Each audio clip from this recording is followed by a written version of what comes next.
Alright, today's lesson is on reflections in the coordinate plane. Alright, let's go ahead and start off with our term here. Reflection is a flipping of an object over a line known as the line of reflection. Since the new image and the original image are congruent, is considered a rigid transformation. And we're going to go ahead and reflect over either the x-axis today or the y-axis today. On a coordinate grid, you can pretty much reflect over anything you want or any line you want. That's not the case what we're going to do. We're just going to stick to the x and the y-axis. Okay? Alright, and so let's go ahead and start with number 1 here. Alright, over which axis has the object been reflected? Looks like we're going from our y-axis we're reflecting over. Our shape is coming over this way. So we're going to write y-axis. We're then going to go ahead and write down our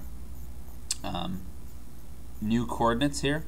So we go from our original A, and A prime turns out to be 5, 6. B goes to B prime, which is 5, 1. And C turns into C prime, which is 3, 1. Now how we got those coordinates and how it reflects over is that if you think about A, it goes to 1, 2, 3, 4, 5. It goes 5 spots to our y-axis. Because it took 5 units to get to the y-axis, then we're going to go ahead and go over 5 more. And that's how we go ahead and get to our A prime. C, we went over 3 units, then back over 3 units again. B took 5 units to get to the y-axis, and we have to go 5 over there. So that's how we go ahead and get our reflection. Okay. Now let's go ahead and look at how the new ordered pair relates to the original. Our original ordered pair again is xy, like always. Okay. And if we look at our x, we go from -5 to 5, -5 to 5, -3 to 3. So our x is actually changing. Does not stay the same. Okay. Just changes our symbols. And then if we look at y, 6 to 6, 1 to 1, 1 to 1, our y stays the same. So when we reflect over our y-axis, we just changed our x, and then nothing happened to our y. Right. Now let's look at number 2. We have which axis was the object been reflected. Looks like we have it's been reflected over our x-axis. Okay. Now if we look at our points here, we have -5, 6 for A. Let's go ahead and write down our A prime.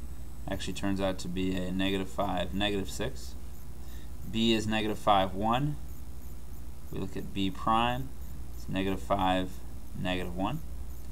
And we go to C, turns into -3, 1, turns into -3, -1.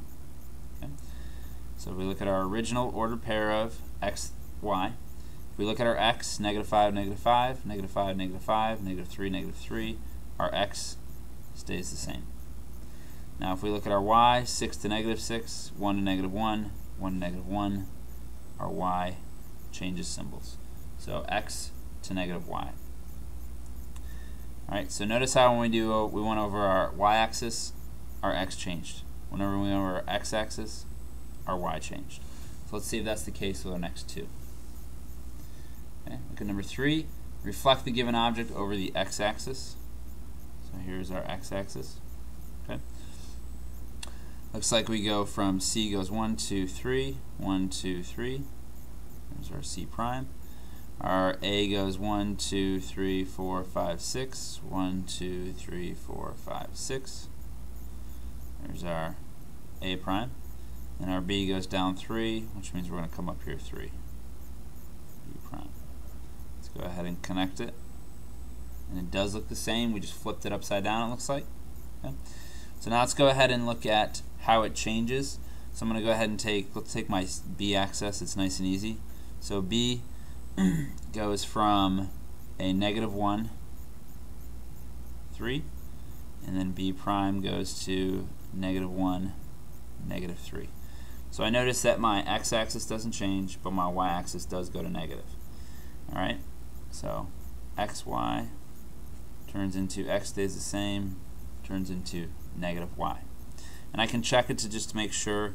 Look, if you can see up here, my y-axis for A is 6, it turns to -6. So same for C, it goes from 3, comes down here to -3 for my y. So my y is what changes, my x stays the same. Alright, let's go ahead and look at number 4. We're going to reflect over the y-axis this time. So there's my y. I'm going to go ahead and my a goes over 1, a prime. B goes over only one more, b prime. C goes over 6, so I have to go 6 over here. Let's go ahead and connect these. Let's go ahead and take my a as my example here. We have our a is 1, 6 for a coordinate, and then we have a prime is -1, 6. So in this case I can see that my xy, my x is what changes, so it goes to -x, and my y stays the same. And if I check my b and my b prime, same thing. Instead of 1, I do -1 for x. Instead of 6 for c, I do -6. My y stays the same. So what I can go ahead and do now is try the 4 problems. See how you did. Number 1, you should have gotten that it reflects over the y-axis, and that your xy turns into -xy. Number 2, you should have gotten it reflects over the x-axis, and then you should have gotten that xy turns into x -y. Number 3, you should have gotten that it goes over your x-axis, and when it goes over our x-axis, our y is what changes. And number 4, over my y-axis, should have gotten that my x is what changes. So those are your notes on your reflection.